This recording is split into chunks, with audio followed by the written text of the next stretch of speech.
The Awakening. The vast darkness of space held many secrets, but none quite like the one hidden within the Carina Nebula's swirling clouds. Deep within its cosmic veils lay New Haven, humanity's greatest secret and last hope. For 3 millennia, they had waited, watching, and preparing. Commander Sarah Chen stood at the observation deck of the Infinity Station, her dark eyes reflecting the dance of distant stars. The station's quantum crystals hummed beneath her feet, channeling dark matter energy in ways the Galactic Council had never imagined possible. "Commander," Lieutenant Marcus Rivera's voice broke through her contemplation. "The final tests are complete. Project Eclipse is ready." Sarah turned from the window, her expression carved from years of careful planning. At 45, she carried the weight of humanity's future in every decision, every command.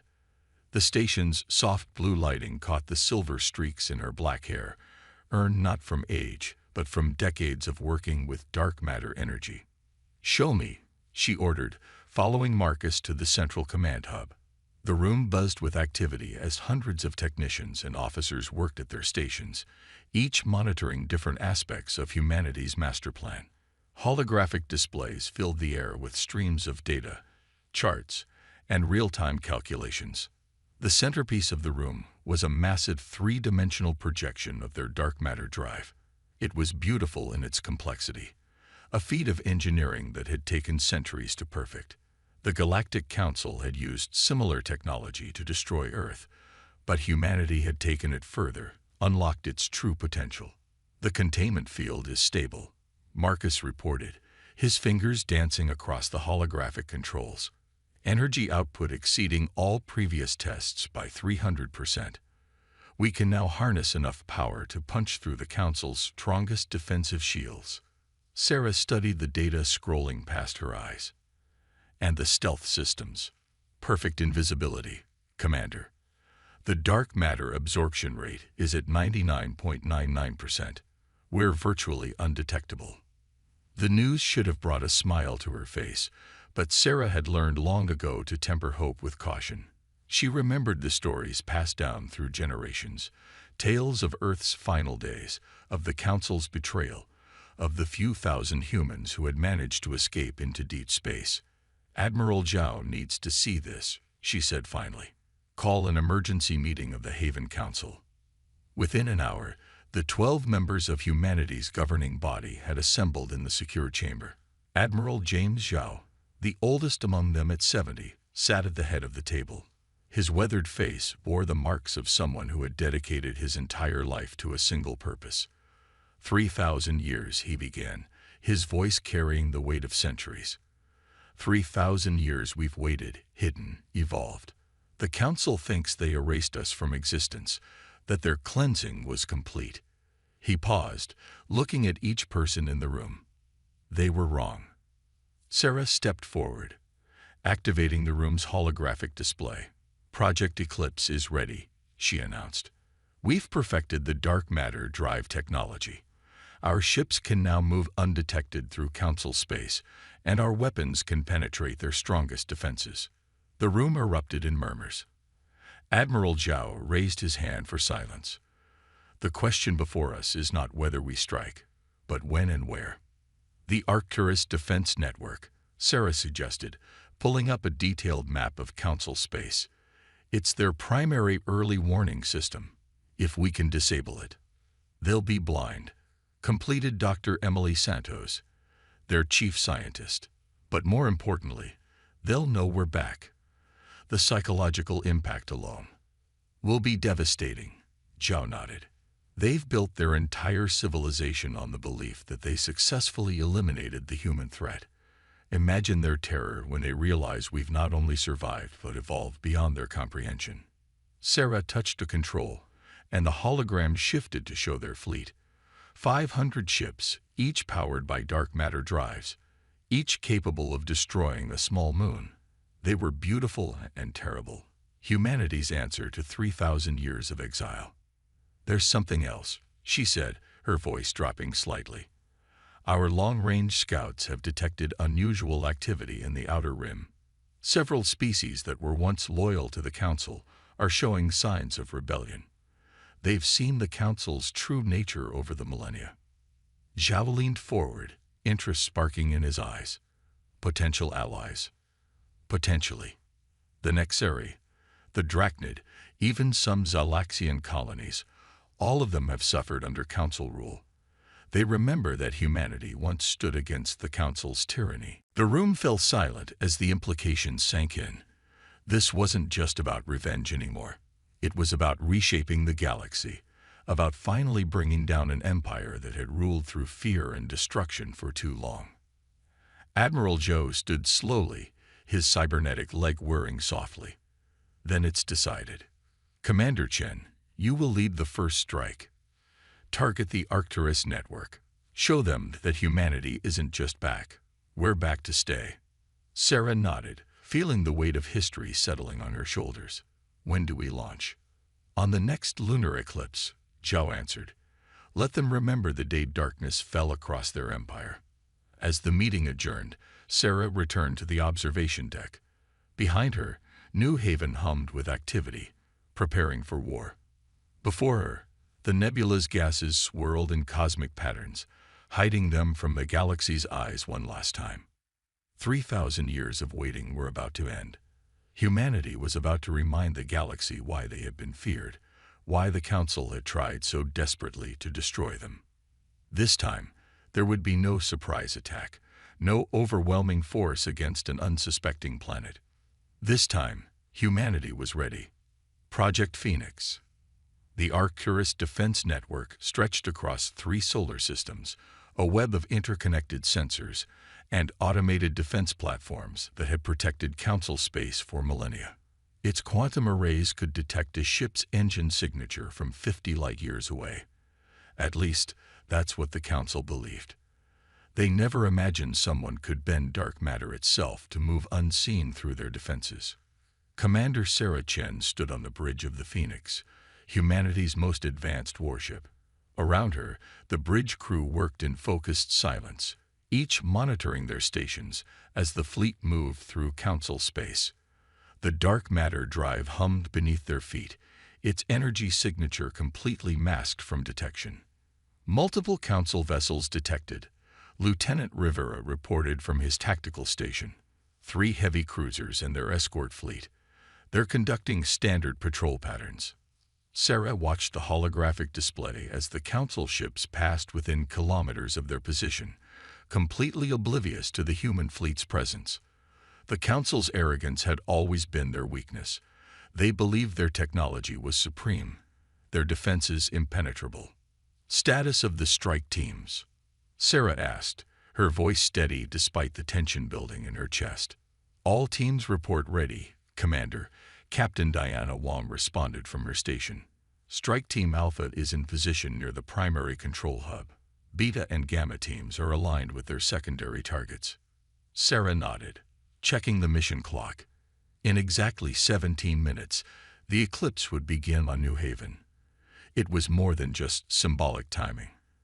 The dark matter drives reached peak efficiency during astronomical alignments.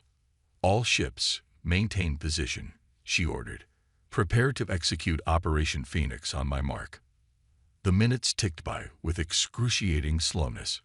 Sarah thought of Admiral Zhu and the Haven Council, waiting back at the colony for news of their first strike. She thought of Earth, of the histories passed down through generations, of the worlds they'd watched from hiding as the Council spread its influence across the galaxy. Eclipse beginning on New Haven, Rivera announced. Dark matter drive efficiency at maximum. Sarah stood, her voice clear and commanding. All ships, execute Operation Phoenix. Strike teams, you have go for insertion. The human fleet sprang into action with practiced precision. Strike teams Beta and Gamma launched their attacks first, targeting the network's power distribution nodes. Their weapons, powered by concentrated dark matter, cut through the Council's shields like they didn't exist. On the primary target, Strike Team Alpha began their infiltration.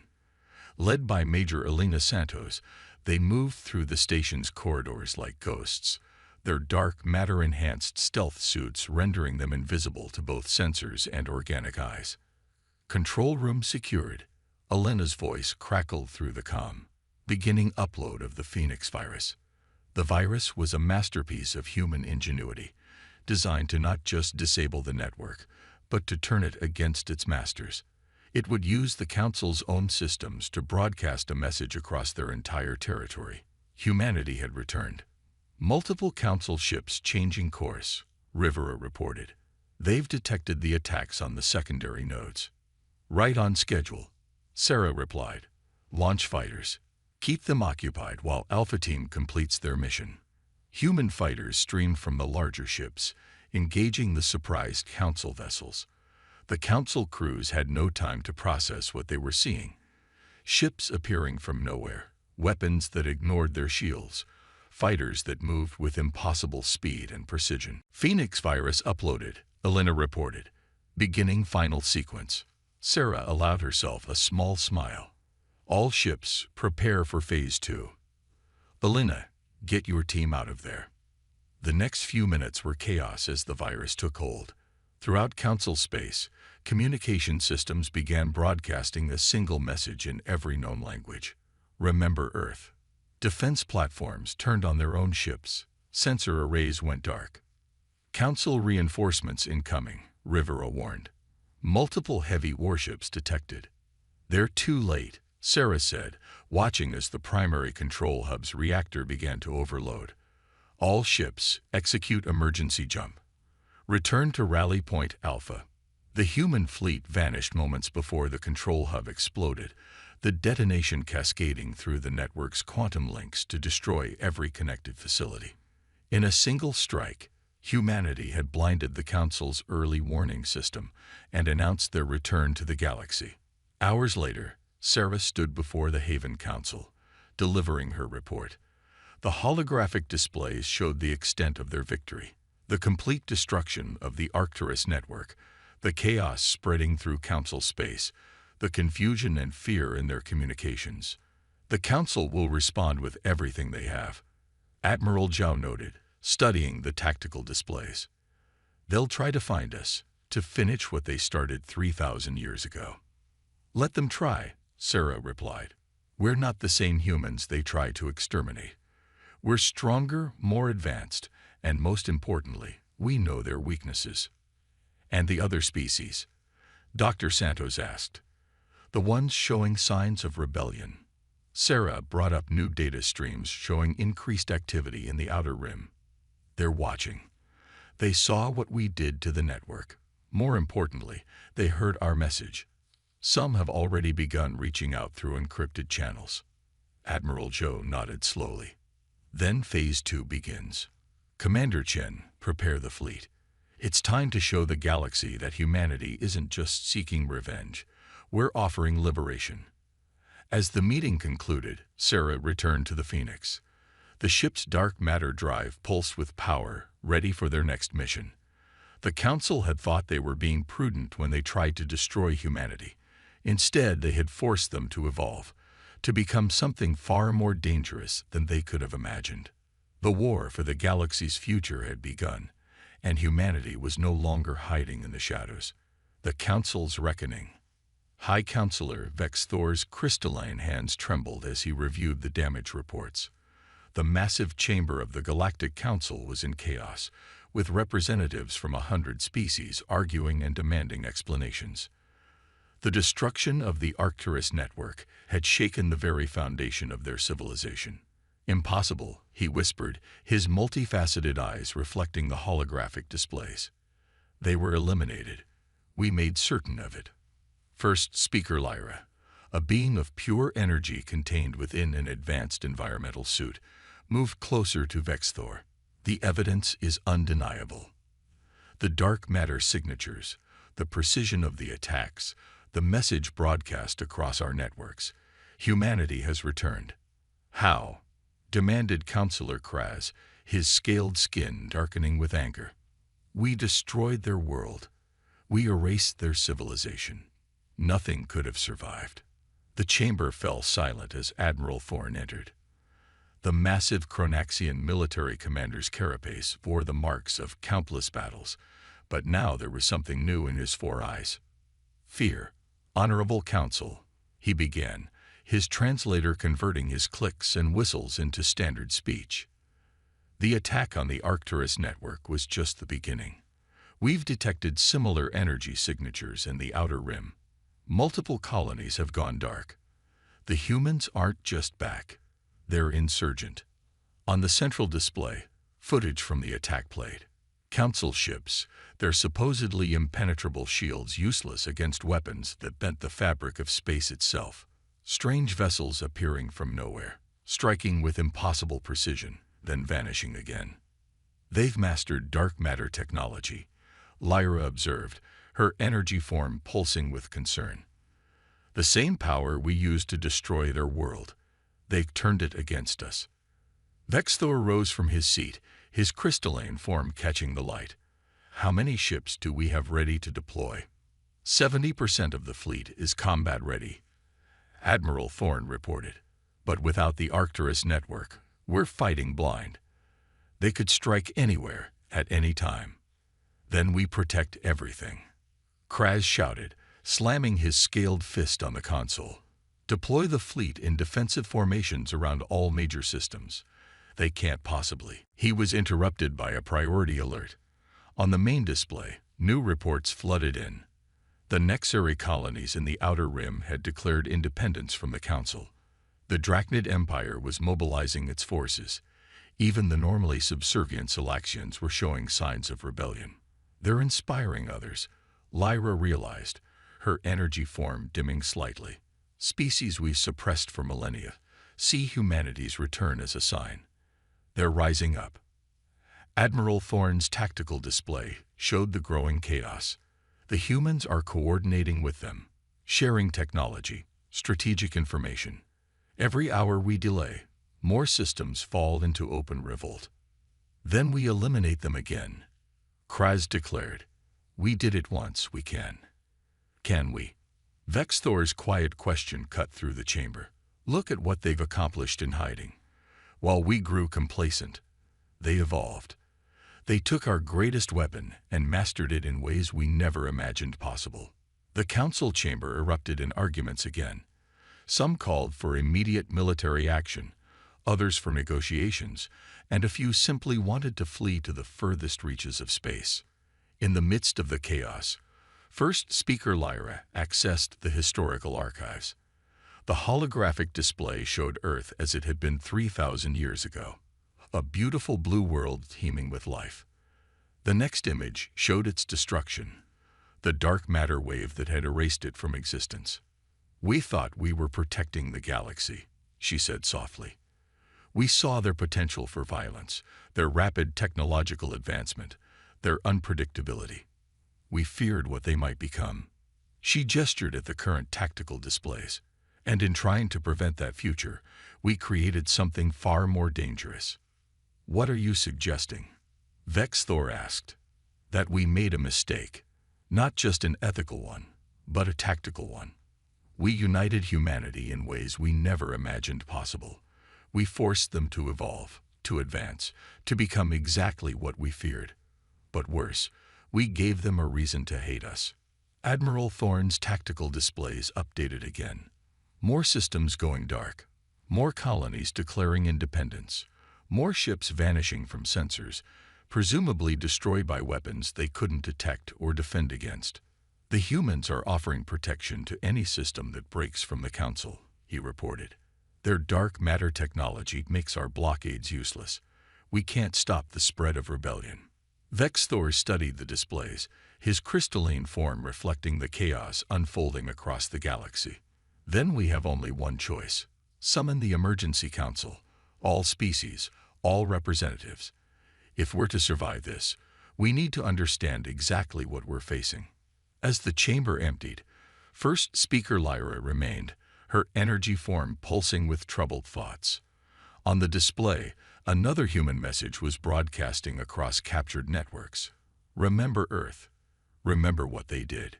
Remember why we fight." The galaxy was changing. The carefully maintained order of the past 3,000 years was crumbling. And somewhere out there, humanity was watching, waiting, planning their next strike. The Council had tried to prevent a future they feared. Instead, they had created one far more terrifying than they could have imagined. Alliance of the Forgotten. The Great Hall of New Haven had never hosted so many different species.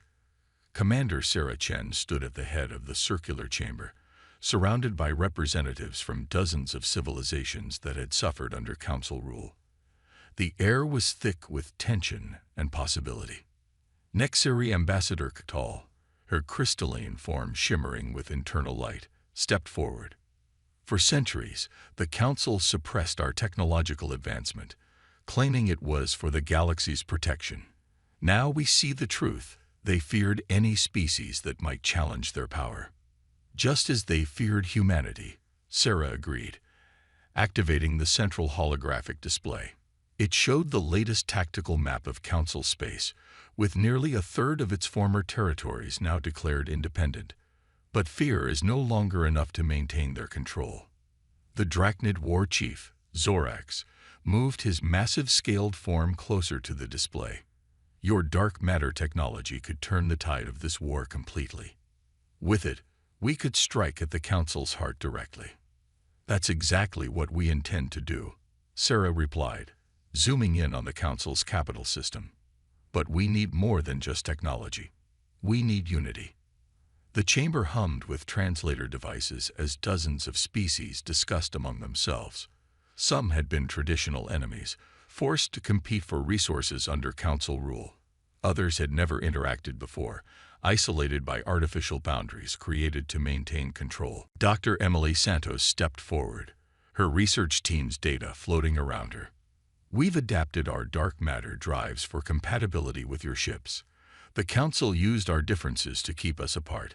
We'll use them to make us stronger. The display shifted to show the combined fleet formations. Nexari crystal ships, their natural ability to channel energy making them perfect for dark matter weapons. Drachnid dreadnoughts, their tough organic hulls now enhanced with human stealth technology.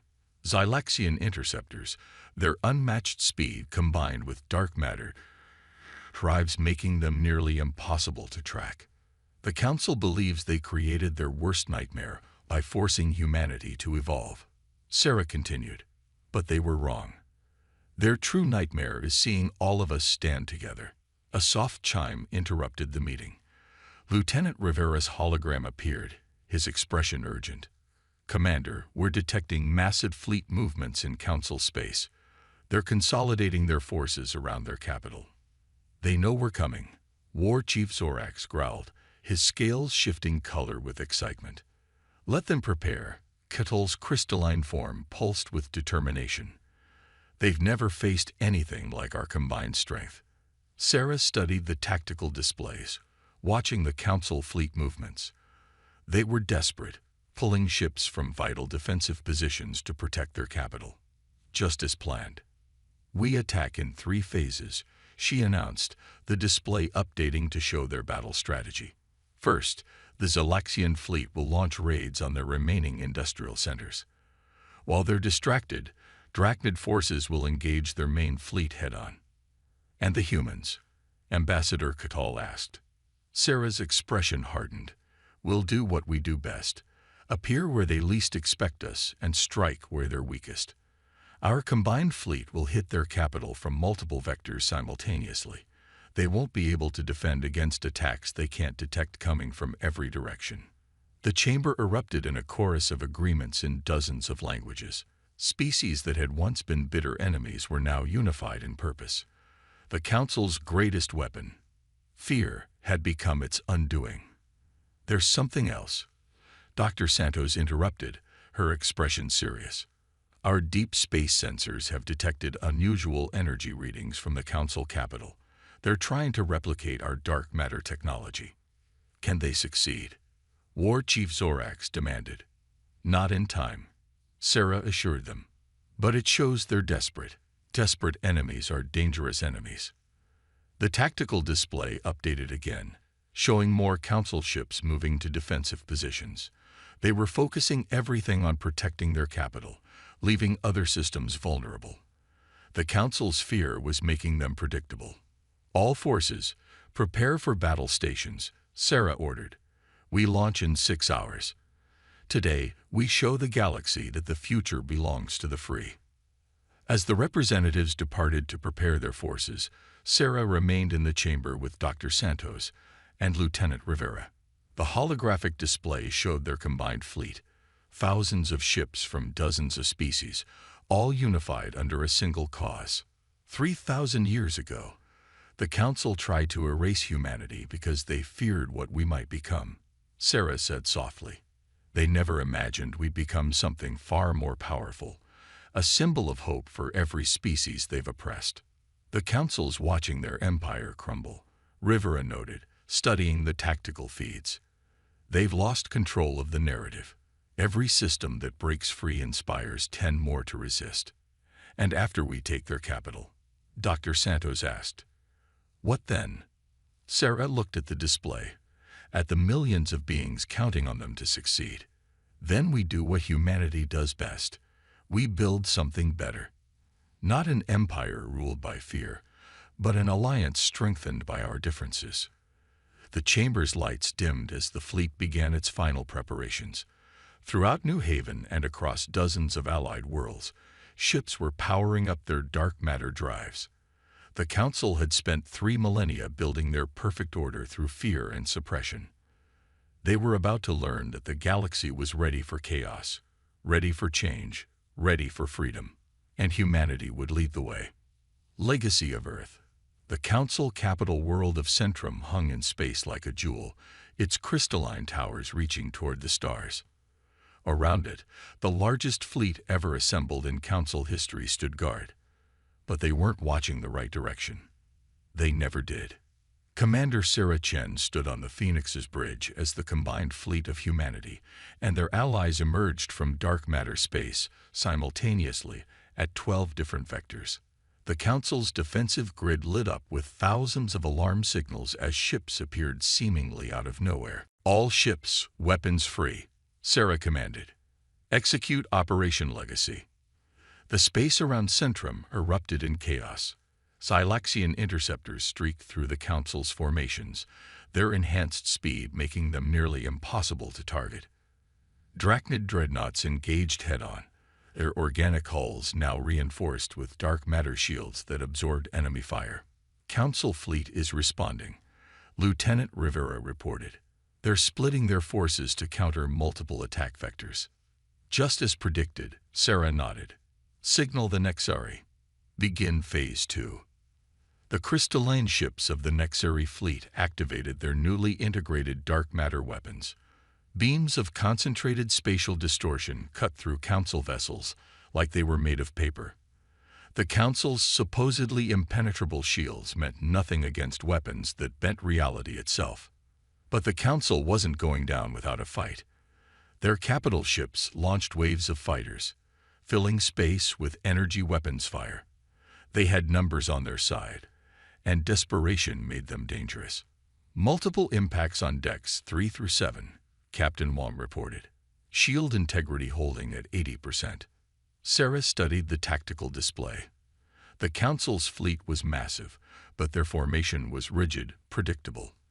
They fought like an empire that hadn't faced a real challenge in millennia. Signal War Chief Zorax, she ordered. Execute the hammer and anvil. The Drachnid fleet suddenly pulled back, appearing to retreat. The Council ships pursued, exactly as planned. As they moved forward, human vessels decloaked behind them, catching the Council fleet in a devastating crossfire. Commander, Dr. Santos's voice cut through the battle chatter. I'm detecting massive energy readings from the surface. They're powering up something big. The tactical display shifted to show a massive energy signature building in Centrum's capital city. Sarah's eyes widened as she recognized the pattern. They're trying to use a dark matter wave, she realized, like they did on Earth. But the energy readings are unstable, Santos warned. They don't understand the technology. If that wave detonates, it'll tear apart the entire system, Sarah finished. taking everyone with it. A new signal cut through their communications. High Counselor Vexthor's crystalline face appeared on their screens. "Surrender now," he demanded, "or we'll destroy everything. We did it before. We'll do it again." Sarah looked at the tactical display. The council was desperate, cornered, just like they'd wanted. But this wasn't how it was supposed to end. "Dr. Santos," she said quietly, "can we contain a dark matter wave?" "Theoretically," Santos replied. "If we create a containment field using all our ship's drives in sync, but we'd have to get close. Too close." Sarah nodded. "Signal all ships. New coordinates being transmitted. Form up on the Phoenix." "Commander?" Rivera looked concerned. "That'll put us between the Council fleet and the planet." "Exactly." Sarah opened a channel to all Allied ships. "This isn't about revenge anymore. This is about proving we're better than they are. That humanity's legacy isn't just about survival or power. It's about protecting life, even the lives of our enemies." The Allied fleet moved into position, their dark matter drives humming in sync. Below them, the Council's weapon continued to build power, its unstable energy threatening to tear reality apart. "All ships," Sarah commanded. "Divert all power to containment fields. Create a barrier between that weapon and the rest of the system." Energy fields sprang to life between the ships, forming a massive web of containment barriers. The Council fleet held their fire, confused by their enemy's actions. "Commander," Santos warned, "wave detonation in 30 seconds. Sarah opened a channel to Vexthor. 3,000 years ago, you destroyed our world because you feared what we might become. You thought we would bring chaos to your perfect order. And you were right. We did, but not in the way you imagined." The dark matter wave erupted from Centrum's surface, a tide of destructive energy that would have scored the system clean of life. Instead, it met the contained field created by the combined fleet. "Containment holding," Santos reported. "The wave is being absorbed into our drives." Through the viewport, Sarah watched as the wave's energy was channeled and dispersed harmlessly into space. In that moment, humanity didn't just show their power, they showed their wisdom. "Your weapon is neutralized," Sarah transmitted to Centrum. "Your fleet is surrounded. But we're not here to destroy you. We're here to show you what humanity really is." The battle fell silent as Sarah's words echoed across all channels. "We're here to build something new. Not an empire ruled by fear, but an alliance strengthened by understanding. You tried to destroy us because you feared our potential for violence. Instead, you helped us realize our potential for growth, for unity, for peace." One by one, Council ships began powering down their weapons. On Centrum's surface, the unstable dark matter reactor was shut down. The war was over, not with destruction, but with an act of mercy. Hours later, Sarah stood in the Council chamber, surrounded by representatives from both sides. The peace talks would be long and complicated, but they had taken the first step. 3,000 years ago, Earth was destroyed. She addressed the assembly. But Earth's true legacy lies on, not in revenge or power, but in our ability to rise above hatred, to learn from our past, and to build a better future, together. As she spoke, the first rays of Centrum's sun broke through the chamber's windows, illuminating representatives from 100 species, former enemies now faced with the challenge and opportunity of peace. The galaxy would never be the same, and perhaps that had been Earth's legacy all along.